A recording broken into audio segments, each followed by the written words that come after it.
আপনি কল্পনা করতে পারেন এই শাস্তি আপনি কয় বছর সহ্য করতে পারবেন? এই জাহান্নামের নারকীয় তাণ্ডব আমি কয় কোটি বছর সহ্য করব?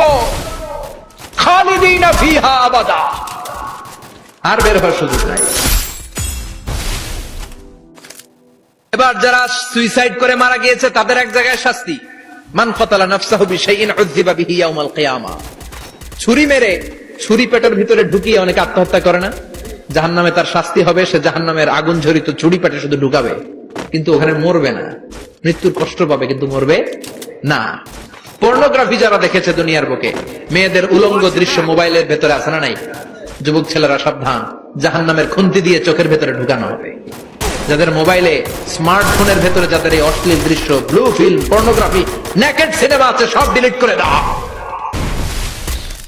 যারা এই অশ্লীল নাচ গান দেখবে বড় বড় লোহার খুন্তি দিয়ে চোখের এদিক দিয়ে ঢুকিয়ে ওই দিকে বের করা হবে।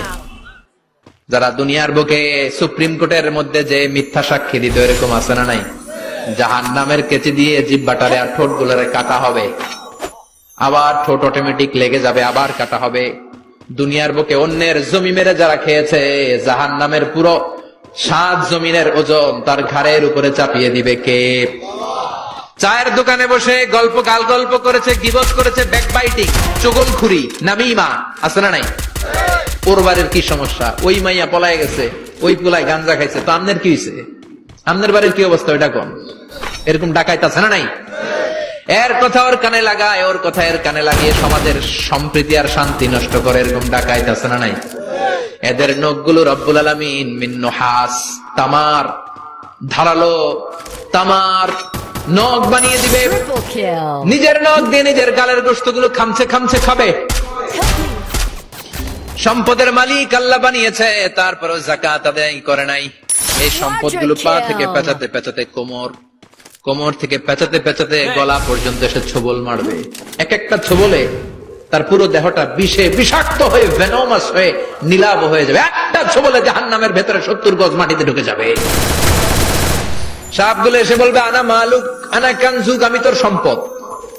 Python, black mamba, C snake, এগুলো পৃথিবীর সবচেয়ে ভেনোমাস স্নেক। জাহান্নামের সাপগুলো কি এরকম বিষাক্ত? এর চাইতে বেশি বিষাক্ত। ছোবল আর ছোবল, কিন্তু কোনো মৃত্যু নাই, খালি অশান্তি, জ্বালা যন্ত্রণা, বিষের জ্বালায় চটফট করবে। বলবে আনা মালুক, আমি তোর সম্পদ। আনা কানজুক, আমি তোর ব্যাংক ব্যালেন্স, আমি তোর ফ্ল্যাট, আমি তোর এফডিআর, আমি তোর সঞ্চয়পত্র, আমি তোর প্রাইজ বন্ড, আমি তোর টাকা। এই টাকা দিতে মনে চায় নাই, রেখে দিয়েছিলি। যাকাত ফরজ হওয়ার পরেও যাকাত দেয় না, এরকম ধনী আছে না নেই? এক এক ঝোলে জমিনের ভেতরে চলে যাবে। এরকম বিভিন্ন জায়গায় জাহান্নামের ভেতরে এই নরক রাজ্য, এখানে শুধু শাস্তি আর শাস্তি। এরপরে আল্লাহ দ্বিতীয় লাইভ অনুষ্ঠান করবেন। দ্বিতীয় লাইভ অনুষ্ঠান, যেখানে জান্নাতীরা আর জাহান্নামীরা সরাসরি অংশগ্রহণ করবে, সবাই দেখবে। ফাইউতা বিল মাউত, আল্লাহ মৃত্যুকে নিয়ে আসবে। কাকে নিয়ে আসবে শুনতেছেন? বিকাবশিন আমলাহ, একটা সুন্দর সাদা ধবধবে ছাগলের আকৃতিতে, একটা ছাগলের আকৃতিতে আল্লাহ মৃত্যুকে আনবেন। কাকে আনবেন? ওই ছাগলের গায়ে লেখা মিম ওয়াও তা, কি লেখা? ফায়ুযবাহ। এরপরে মৃত্যু নামক ছাগলটারে জবাই করা হবে। শুনতেছেন? ছাগল নিয়ে আসা হবে, মৃত্যুটাকে ছাগলের আকৃতিতে এনে ছাগলের গায়ে লেখা থাকবে মিম ওয়াও তা ফায়ুযবাহ। সরাসরি লাইভ প্রোগ্রাম করে জান্নাত জাহান্নামীরা দেখবে যে মৃত্যুকে জবাই করা হচ্ছে। ইউনাদি মুনাদিন, এক ফেরেশতা বলবে ইয়া আহলাল জান্নাহ, জান্নাতীরা মুজমাস্তি করো আজীবন, ফালা মাউত, আর কোনো মৃত্যু নাই। ইয়া আহলান নার, জাহান্নামের অধিবাসীরা তোদের উপর আল্লাহর লানত, আজীবন এই ব্যারামের রাজ্যে থাকবি, তোদেরও মৃত্যু নাই। নাউজুবিল্লাহ পড়বেন না? আপনি কল্পনা করতে পারেন এই শাস্তি আপনি কয় বছর সহ্য করতে পারবেন?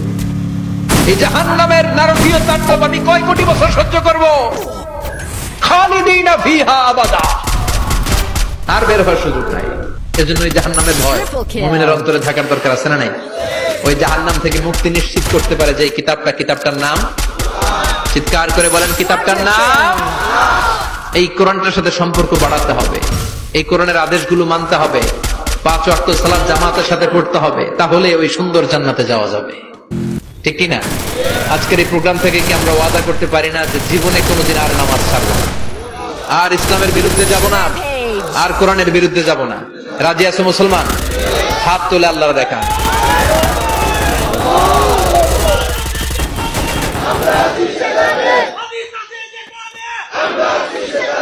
আল্লাহ আমাদের সবাইকে কথাগুলো বুঝার আমল করার তৌফিক দান করুন।